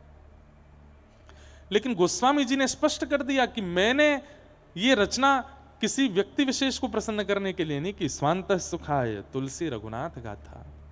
मैं चाहूं तो अनेक भाषाओं में मानस की रचना कर सकता था, लेकिन अपने आप को सुख देने के लिए मैंने अवधी भाषा का प्रयोग किया। और आज वही अवधी भाषा में सब लोग पढ़ रहे हैं, अपना कल्याण कर रहे हैं, कृतार्थ हो रहे हैं। तो संसार का काम है बंधुओं, कभी यश देंगे कभी अपयश देंगे। तो इस संसार में दुख तो सबके जीवन में आता है, पर उस दुख को आप कितना भारी भरकम रूप से लेते हो ये आपके ऊपर निर्भर। एक मेरे को बहुत अच्छी बात याद आई, ध्यान से सुनना। ठाकुर जी वंशी धारण कैसे करते हैं? ऐसे दोनों भुजाओं का प्रयोग करते हैं, अपने नेत्रों को भी नीचा कर लेते हैं, सर भी झुका लेते हैं, स्वयं भी चरणों को भी टेढ़ा मेढ़ा कर लेते हैं, पूरे बिल्कुल आनंद के साथ त्रिभंग लली बनकर के तब ठाकुर जी वंशी बजाते हैं। वंशी में वजन कितना होता है? 50 ग्राम होता होगा, 100 ग्राम होता होगा। उसको ठाकुर जी ऐसे धारण करते हैं जैसे कितनी भारी है। भारी वस्तु को, अब ये स्पीकर रखा है, इसको मुझे उठाना हो तो मैं टेढ़ा होऊंगा, नीचे झुकूंगा, जोर लगाऊंगा, अपने होठ मीचूंगा, तब जाकर के इसको उठाऊंगा। भारी वस्तु को उठाने में अंग को तोड़ा जाता है, मरोड़ा जाता है, सब प्रकार के बल लगाए जाते हैं, दोनों हाथ लगाए जाते हैं। ठाकुर जी वंशी धारण करते हैं ऐसे जैसे कितनी भारी हो। लेकिन 7 कोस लंबे चौड़े गिरिराज पर्वत को धारण करते हैं ऐसे। इसका मतलब क्या है? ताली पहले बजा दी, सब मजा किरकिरा कर दिया। बात तो सुनो पहले पूरी। वंशी क्या है? तत्प्रेम रूपिका। वंशी प्रेम प्रदान करती है। वंशी कोई अत्यंत दुखी भी हो तो उसको सुनकर के आनंदित हो जाता है, प्रेम में घुल जाता है, निमग्न हो जाता है। आहा, व्रज की व्रजांगनाएं गोपियां हैं, सब दौड़ी चली जाती हैं ठाकुर जी की वंशी सुनकर के। केवल व्रजांगना गोपियां ही नहीं, सारे वंचर जीव भी ठाकुर जी की वंशी सुनकर के आनंदित हो जाते हैं। गैया भी दौड़ी चली जाती हैं। सबको सुख देने वाली वंशी, प्रेम प्रदान करने वाली वंशी। तो प्रेम की वस्तु को धारण कैसे करते हैं ठाकुर जी? दोनों हाथ से धारण करते हैं, पूरे टेढ़े मेढ़े होकर के, मतलब उसके प्रति पूर्ण समर्पण सम्मान देकर के ठाकुर जी उसको धारण करते हैं। लेकिन विशाल विराट गिरिराज को ठाकुर जी यूं उठाते हैं। हमको ठाकुर जी संकेत कर रहे हैं, जीवन में आने वाले विषाद, दुख, पीड़ा, भले ही कितने भी बड़े पहाड़ की तरह हों, ऐसे उठाओ, और जीवन में आने वाला प्रेम, भक्ति, भाव, भजन, उसको ऐसे धारण करो, दोनों भुजाओं से, हृदय से लगा करके। हम लोग उल्टा करते हैं, मिलने वाले प्रेम को तो ऐसे लेते हैं, और मिलने वाले कष्टों को, विषादों को ऐसे लेते हैं। अरे इसने मेरे जीवन में आ गया, अब मेरा क्या होगा, अब तो मेरे को ये रोग लग गया, अब तो मेरी पत्नी के साथ ऐसा हो गया, मेरे बच्चों के साथ ऐसा हो गया, मेरे इतने का लॉस हो गया, मेरा परिवार टूट गया। उसको हम पूरे शरीर में धारण करते हैं, जो विषाद है। और जो मिलने वाला प्रेम, भक्ति है, उसको ऐसे धारण करते हैं। ये गलत है, उल्टा करो। ये गिरिराज धारण और वंशी धारण, इन दोनों से ये प्रतीक ठाकुर जी देते हैं। 100 ग्राम की वंशी को ठाकुर जी ऐसे उठाते हैं, 2 उंगलियां लगाते हैं, 2 हाथ। ठाकुर जी चाहें तो 1 उंगली से भी वंशी बजा सकते हैं, लेकिन नहीं, वो प्रेम स्वरूपा वंशी है, इसलिए ठाकुर जी दोनों भुजाओं का प्रयोग, पूर्ण सम्मान देते हैं वंशी को। प्रेम है। और विशाल 7 कोस कम होता है क्या? 21 किलोमीटर का पर्वत उठाने के लिए ऐसे लगाते हैं। हमें संकेत कर रहे हैं, यदि मेरे अनुयायी हो, कृष्ण के अनुयायी हो, प्रेम को दोनों भुजाओं से स्वीकार करो, विषादों को इकन्नी उंगली पर रखो। इसीलिए तापत्रय विनाशाय। ताप जीवन में नहीं आएंगे ऐसा नहीं है, आएंगे, पर वो आपके ऊपर ज्यादा प्रभाव नहीं डाल सकते, ज्यादा आपको तोड़ मरोड़ नहीं सकते, ज्यादा आपको विचलित नहीं कर सकते। बुरा नहीं मानना। भक्त और गैर भक्त का अंतर बताऊं? दाल खाई, नमक या मिर्च मसाला कुछ कम था, ओहो मन ही नहीं कर, ले जाओ, समझो भक्ति नहीं है। पर दाल पाई, बनाने वाले को पता है कि इसमें नमक आदि सब कम है, वो पूछते हैं भैया यार इसमें तो हम डालना ही भूल गए थे, क्या हो गया, कोई बात नहीं, पेट ही तो भरना है, खा लिया। हर जगह एडजस्टमेंट करने वाला, चाहे व्यवस्थाओं में हो, चाहे विचारों में हो, चाहे परिवार में हो, चाहे आपसी रंजिश में हो, चाहे विवादों में है, सब जगह जो सुलह करने की भावना रखता है उसको भक्त कहते हैं। और बिगड़े हुए को और बिगाड़ने पे लगा रहता है, वही संसारी है। पता चला कि कोई कार्य बिगड़ गया है, अब बिगड़े हुए पे चिंता करे बैठा है, बिगड़े हुए पर रो रहा है, बिगड़े हुए पर टूट गया है, बिगड़े हुए पर बिल्कुल हाथ पांव उठा करके खड़ा हो गया, अब मुझसे नहीं हो सकता, विषादी व्यक्ति का लक्षण है। पर बिगड़े हुए को सुलझावे, बिगड़े हुए को और आसान करे, ये वैष्णव भक्त का लक्षण है। इसलिए परिस्थिति सबके जीवन में आती है बंधुओं, उससे विचलित होना ये संसारी व्यक्ति का स्वभाव है, उससे विचलित ना होना ये एक भक्त का स्वभाव है। तापत्रय विनाशाय श्री कृष्णाय वयम नमः। ऐसे श्री कृष्ण को हम बारंबार प्रणाम करते हैं।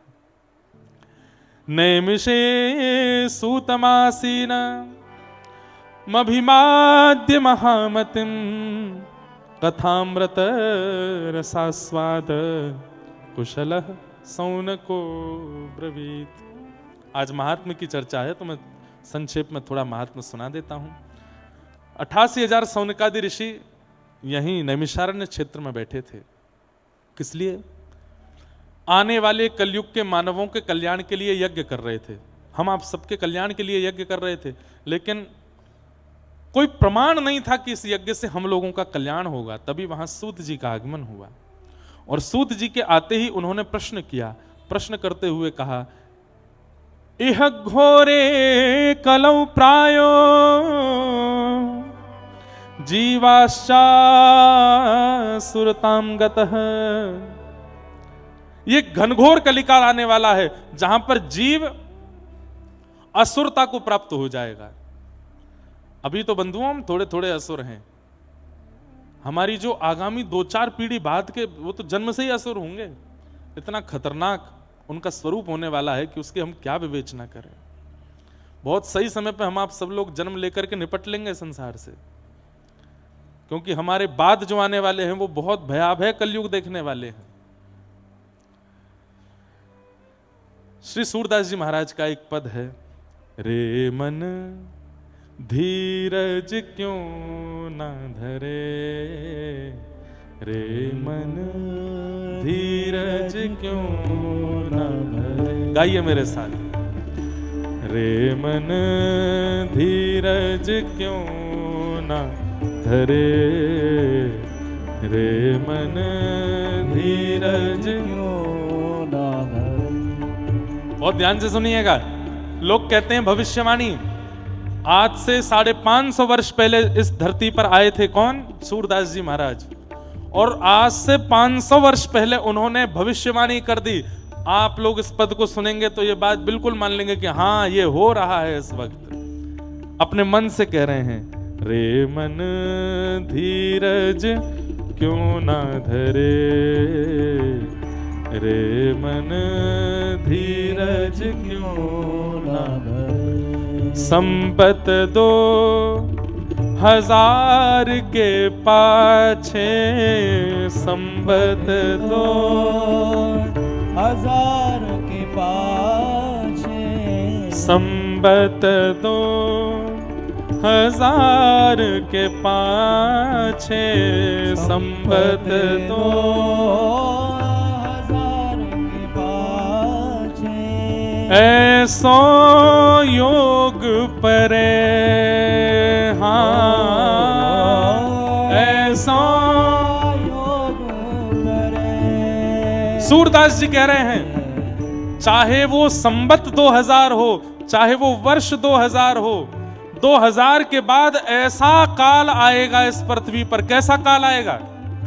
हम लोग कौन से वर्ष में चल रहे हैं? 2026 चल रहा है। सूरदास जी क्या कह रहे हैं?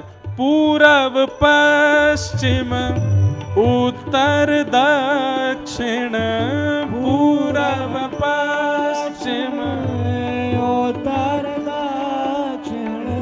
चहुदिश काल फिरे हो, चहुदिश काल रे मन धीरज क्यों ना धरे, रे मन धीरज क्यों ना धरे। सूरदास जी कह रहे हैं 2000 वर्ष के बाद ऐसा योग आएगा, उत्तर दक्षिण पूरब पश्चिम चारों दिशाओं से काल का आक्रमण होगा। 2020 में कोरोना महामारी आई थी।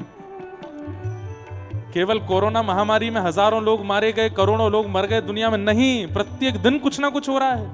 कभी भारत पाकिस्तान में युद्ध हो जाता है, रूस और वो दूसरे देश यूक्रेन में युद्ध चल रहा है, कितने लोग बाहर मर रहे हैं, किसको क्या पता है। केवल भारत की बात थोड़ी है, पूरे विश्व में काल।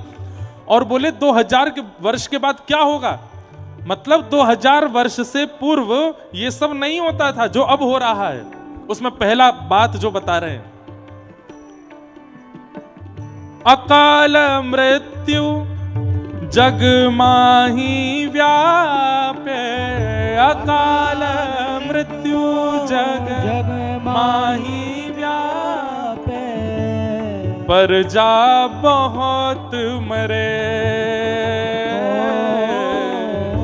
पर जा बहुत। आजकल अकाल मृत्यु बहुत ज्यादा होती है, बहुत जल्दी लोग चले जाते हैं। मेरी उम्र के बच्चे को हार्ट अटैक हो रहा है, मैं तो फिर भी 28-29 वर्ष का हूं। 20 साल 19 साल 15 साल 8 साल के बच्चे को हार्ट अटैक आ रहा है। आप विश्वास नहीं मानेंगे, 4 दिन के बच्चे को भी हार्ट अटैक आया है। जन्म लेती 4 दिन बाद अटैक पड़ गया, बच्चा मर गया। मृत्यु का कारण पता चला कि अटैक पड़ा है। अरे अटैक दूर की बात, जो सार्वव्यापी 3 साल 4 साल के बच्चों को चश्मा लग जाता है, आंखों से दिखाई नहीं दे रहा। यहाँ पे हम लोग सोच रहे हैं कि 60-70 साल के बाद में आंखों की कमजोरी आती है। 2 साल के बच्चे चश्मा पहन के घूम रहे हैं, ये कलयुग का प्रभाव नहीं है तो क्या है? 1.5 साल का बच्चा बिना फोन देखे भोजन नहीं कर रहा है। मैं तोता हरे रंग का मैं तोता दिखाओ, तब तो वो नाश्ता करता है। ये कलिकाल नहीं है तो क्या है? ये सब नहीं हो सकता था लेकिन हो रहा है।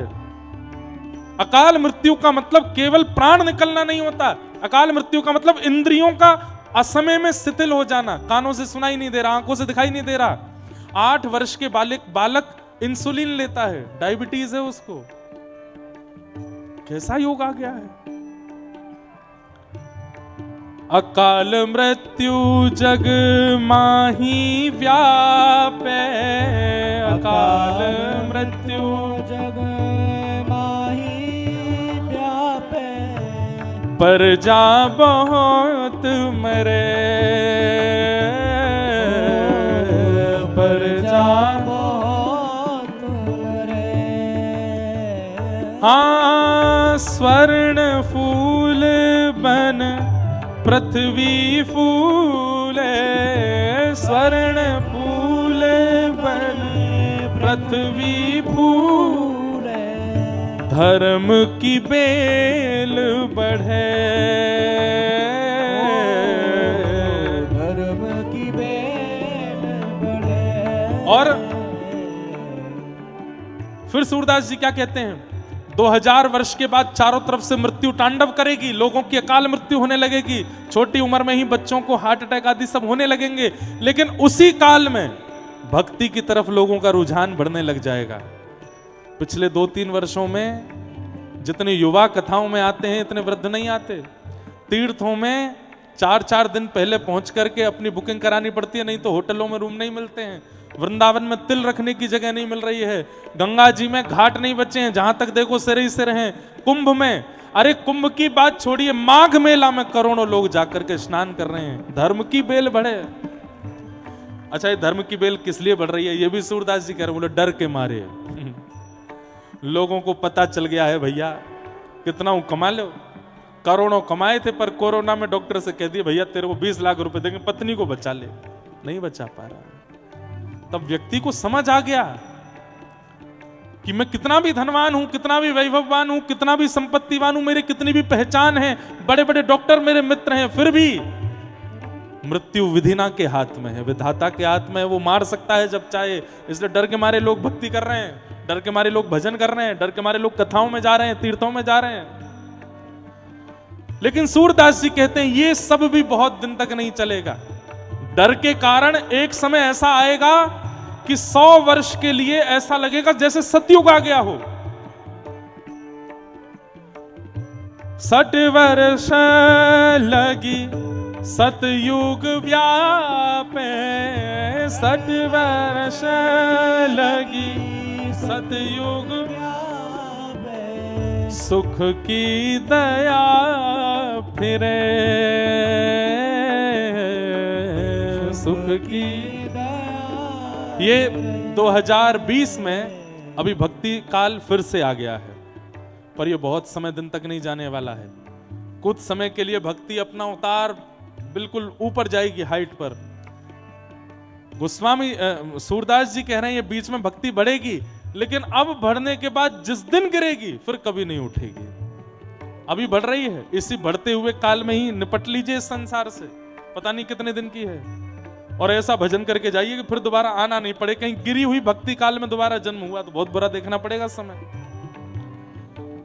आहा, सूरदास यह हरि की लीला, सूरदास यह हरि। अरे नहीं, एक पंक्ति भूल गया मैं, एक पंक्ति और है। सूरदास जी कह रहे हैं चारों दिशा से तांडव न करेगी मृत्यु, भक्ति की बेल बढ़ेगी, लेकिन 100 वर्ष बाद ये भक्ति फिर से गिरेगी, और उसके बाद घनघोर कलयुग आना प्रारंभ होगा। और उस घनघोर कलयुग में कौन बचेगा?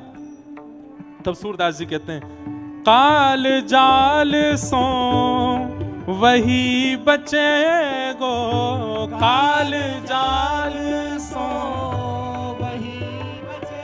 कौन? जो गुरु ध्यान धरे,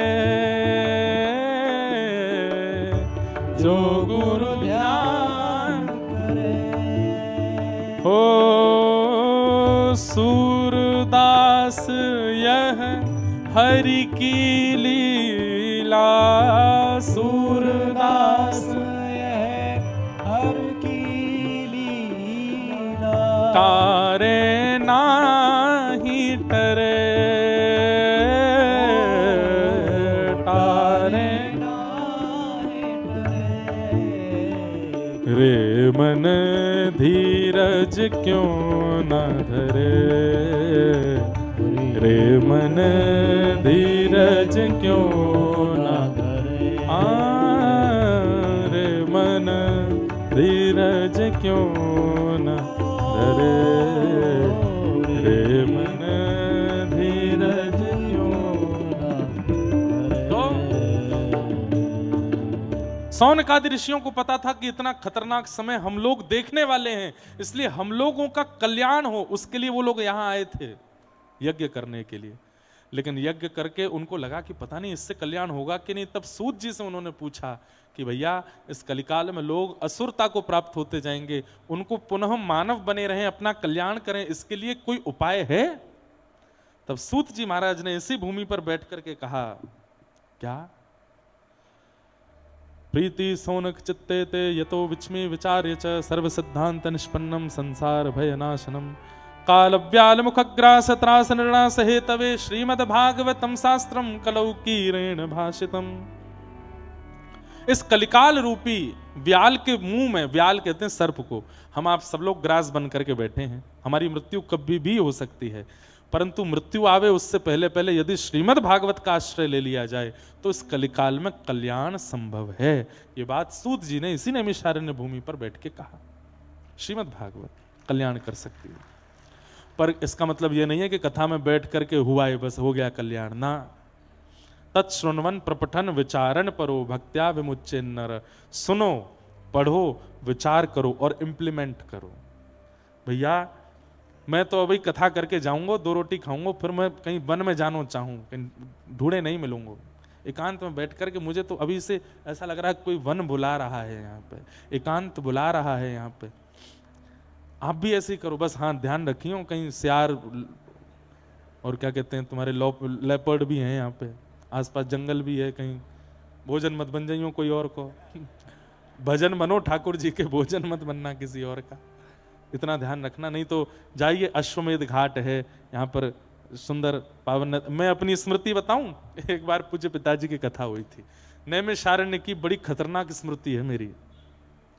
तो पूज्य पिताजी महाराज की कथा हुई थी, उस समय यहाँ पर हमारी भारत की अत्यंत विदुषी परम पूज्या श्री हमारी इंदौर वाली दीदी जी, पूज्या श्री कनकेश्वरी देवी जी, उनकी गोद में खेला हूँ मैं छोटा सा।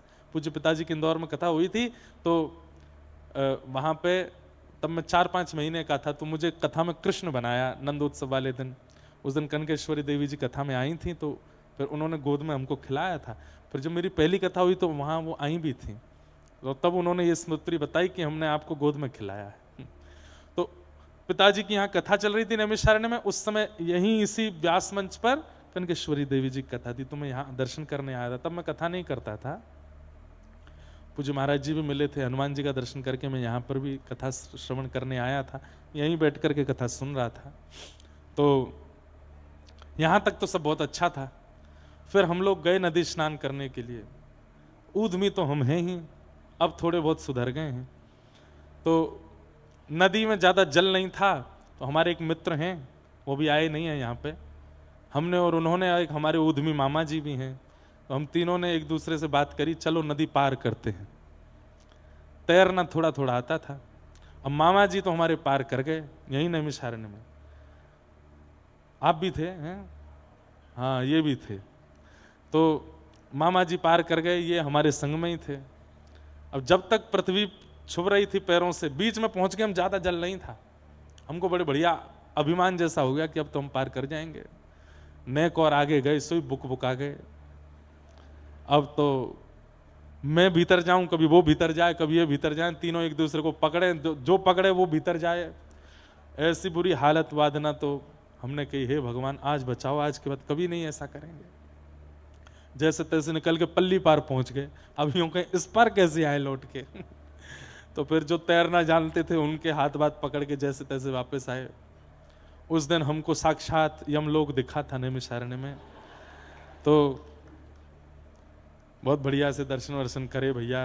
हमने कही पाप दूर करते हैं भैया, ये तो पूरा शरीर ही दूर करने वाला था तीर्थ हमारा। तो प्रणाम करके फिर हम यहाँ से निकले। हमें अमेरिका यात्रा पर जाना था यहाँ के बाद। उसी समय वीजा लग के आया था, पासपोर्ट का थैला बगल में रखा था, पता नहीं कहाँ रास्ते में प्रसाद पाया तो पत्तल फेंकने के लिए दरवाजा खोले, याद ही नहीं रहा कि बगल में बैग रखा है। वो बैग भी गया, पासपोर्ट भी गया, उसमें पैसा भी गए। विदेश यात्रा भी उस साल नहीं हो पाई।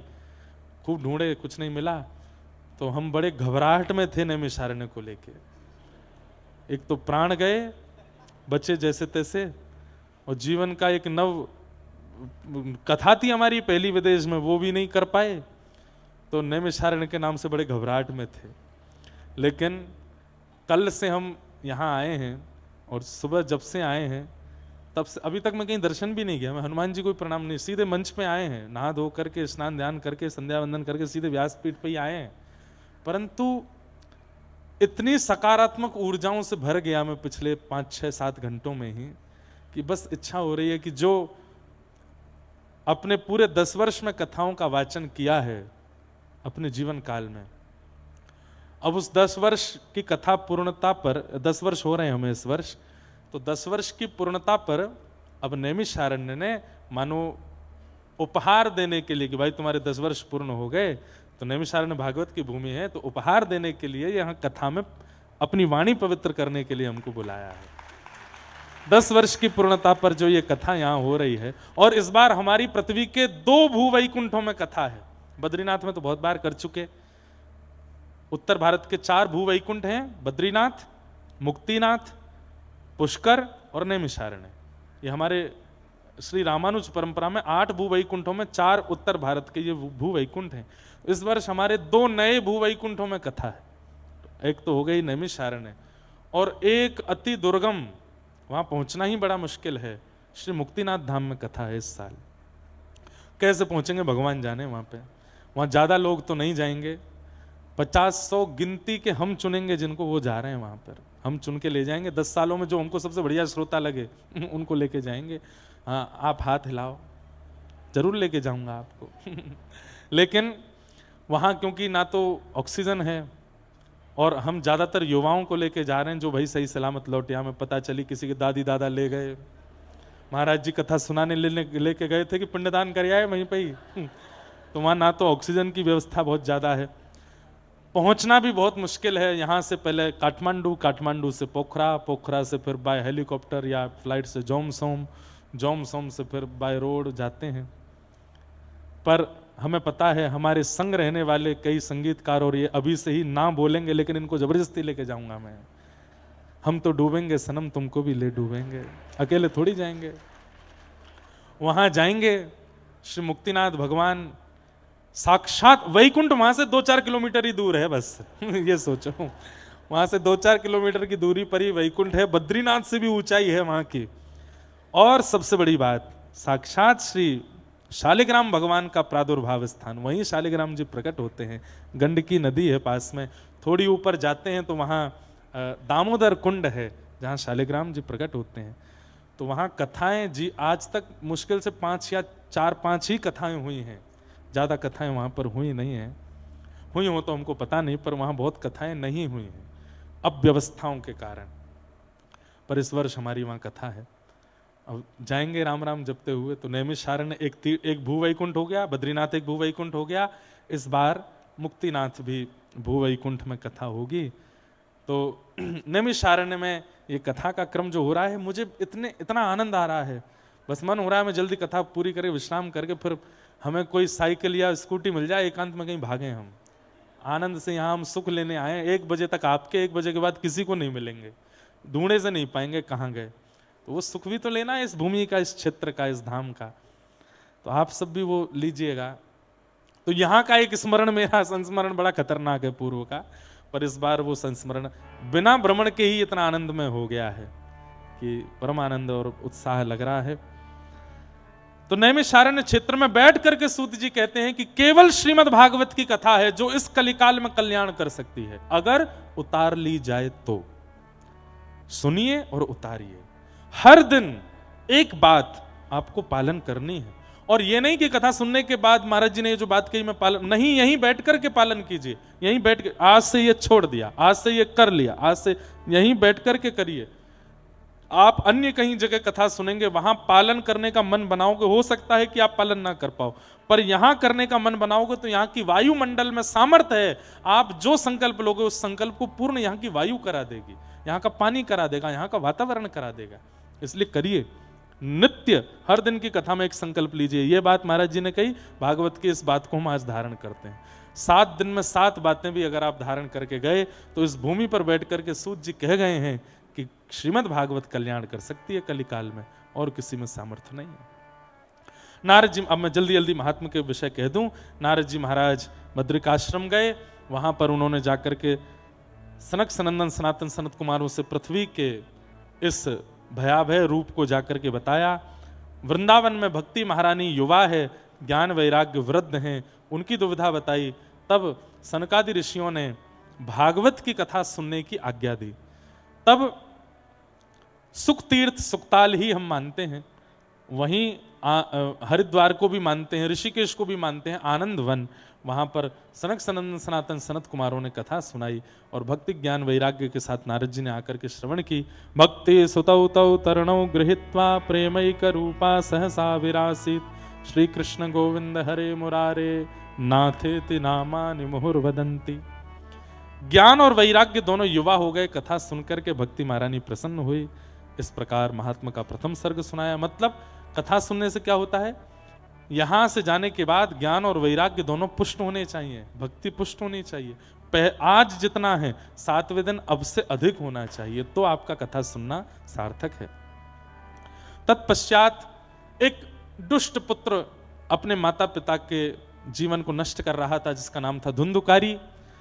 मरने के बाद प्रेत बना, लेकिन श्रीमद् भागवत की कथा सुनकर के अत्यंत भयाभय प्रेत योनि से मुक्त होकर के भगवत धाम को प्राप्त हो गया। इसका मतलब क्या है, कोई कितना भी भयाभय प्रेत योनि में क्यों ना चला गया हो, उसके निमित्त कथा श्रवण कर ली जाए, करा दी जाए, तो वो प्रेत योनि से मुक्त हो जाता है।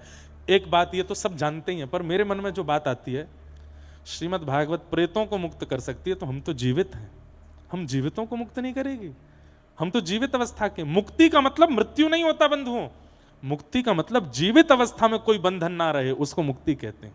जीते जी हम सब बंधनों से मुक्त हैं, हम पर कोई बंधन नहीं है, उसे मुक्ति कहते हैं। आज बंधन में हैं हम। आप कहोगे महाराज जी हम जिसको सर्व स्वतंत्र कहते हैं वो सर्व बंधन है। आज के बच्चे कहते हैं थोड़े मॉडर्न विचारधारा वाला रहो, ऐसा रहो, कुछ भी खाओ, कुछ भी पियो। ये बंधन नहीं है तो क्या है? यही तो बंधन है कि आपको रसना ने बांध रखा है कि आप जीवों को खा रहे हो, ये रसना का बंधन है। आपको कानों ने बांध रखा है कि आप संसारी संगीत सुन रहे हो, ये कान का बंधन है। आपके एक से अनेक, अनेक से भी अनेक संपर्क में साथी हैं जीवन में, ये आपकी त्वचा का बंधन नहीं है तो क्या है? इन सारे बंधनों से मुक्ति, उसको मुक्ति कहते हैं।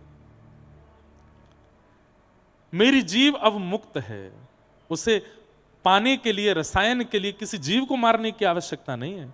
मेरे नेत्रों को किसी सुंदरता को देखने की आवश्यकता नहीं है, मेरे कानों को संसारी विचार व्यवहार सुनने की आवश्यकता नहीं है। ये असली मुक्ति है, इसे मुक्ति कहते हैं। और वो मुक्ति भागवत प्रदान करती है। मुक्ति दाने न गर्जती, गर्जना करती है श्रीमद् भागवत, मेरी शरण में आओ, मैं तुम्हें मुक्त कर दूंगी। इस संसार के किसी विषय की कोई वार्ता, कोई दुर्गंध तुम्हारे अंदर नहीं रह पाएगी।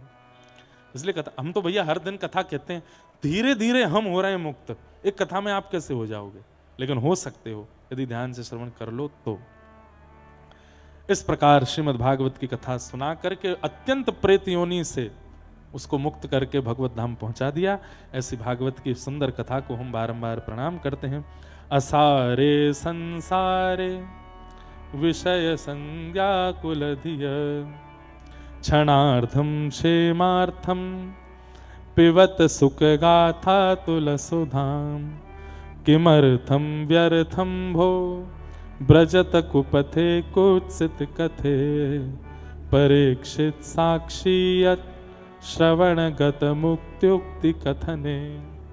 इस असार रूपी संसार में केवल और केवल सुखदेव जी के द्वारा कही गई, सुनाई गई ये सुंदर भागवत की कथा ही है जो सार है। अगर उस सार को जीवन में ले लिया जाए तो जीवन सुंदर हो जाएगा, अपना कल्याण हम कर सकेंगे, भगवत प्राप्ति का मार्ग संभव हो पाएगा। इन सब भावों को बताते हुए महात्मा को सूक्ष्मता से ही हम प्रणाम करते हैं।